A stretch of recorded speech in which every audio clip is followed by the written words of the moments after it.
Kahapon kami abot, tapos diretso kami dito sa SM Bigota, nag-pirikip ball. Marami na natin. Abot ko lang kanina, biya. Nabiyak na kami sa zone. Para pa kami pa katurog kay pagkauman pag-uyag, nangaw muna kami, tapos nag-shot kami dito eh. Sardim, nag-uli mga 1 siguro kay may uyag si Lulu Kanisawa. Kami natural na Saira. Inabot kami almost 4 na half sa ako. Tapos kamata, alas 9 kanina.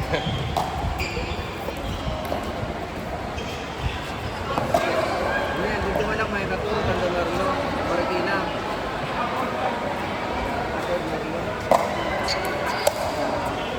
Si Marlon na ito, cater ka dati. Adi siya nga ito. Dito man na tournament mga 15 minutes, 10 minutes na lang drive. Marami siya na, FB ni Marlon, maliwarang pakakonek sa kanya. Yan daw. Sa ano man ito siya nakagawa, mag-message sa mga hospital.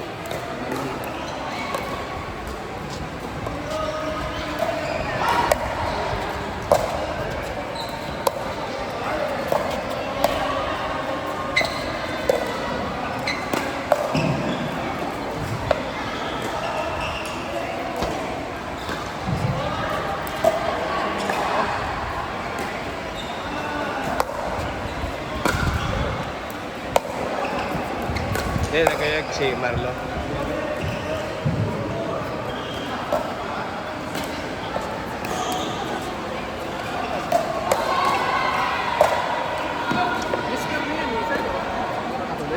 Hindi, ato naghimo mo na payroll. Ay, mapasilwa, ano. Masugod ko na siya.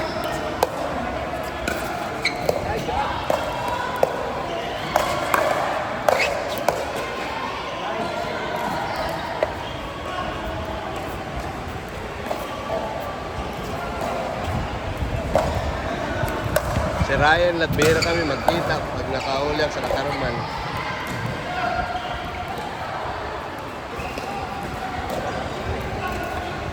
Ito nakalilugod si Ryan sa Manila, nagkita pa kami. Si Ryan na sumulat.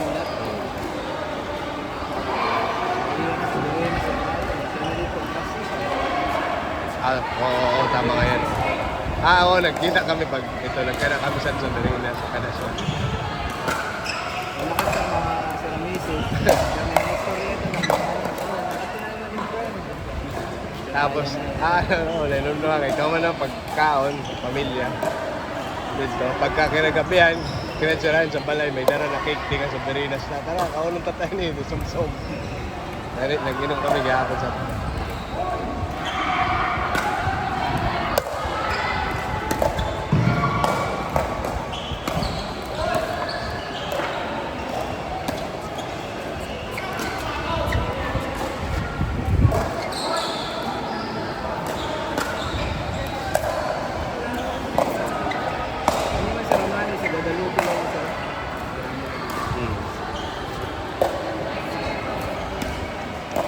CD, marami lang din yan.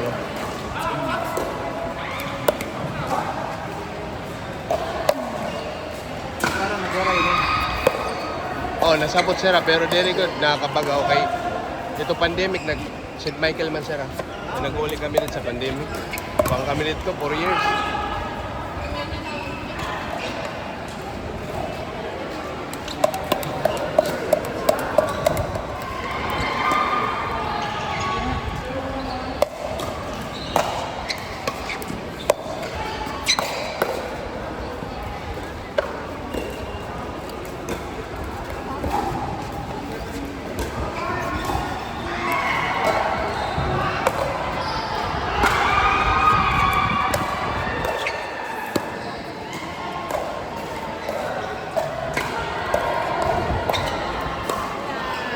Katangay.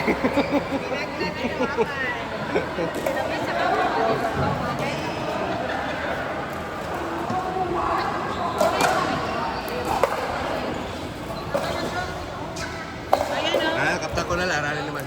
Sige.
Short lang.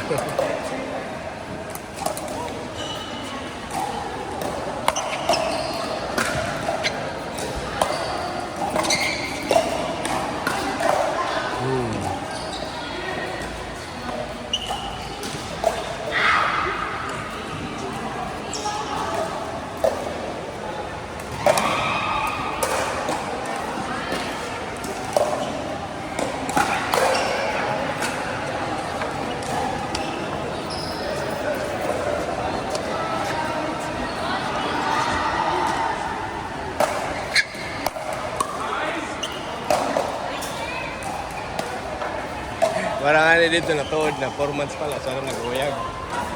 Kasi nahabol niya ito mga years na nag-uyag, mga tinag 1 year, 2 years. Yung iba krong is matinis. Oo. Balaksa sila maka-adapt. Matinis, kaya makakasabayan na ko. Kaya di na rin ko eh, pag mag-pickleball ka tapos nagtitennis ka, diretso ka intermediate, wala nang novice. Hindi ka pwede maapi ka mo.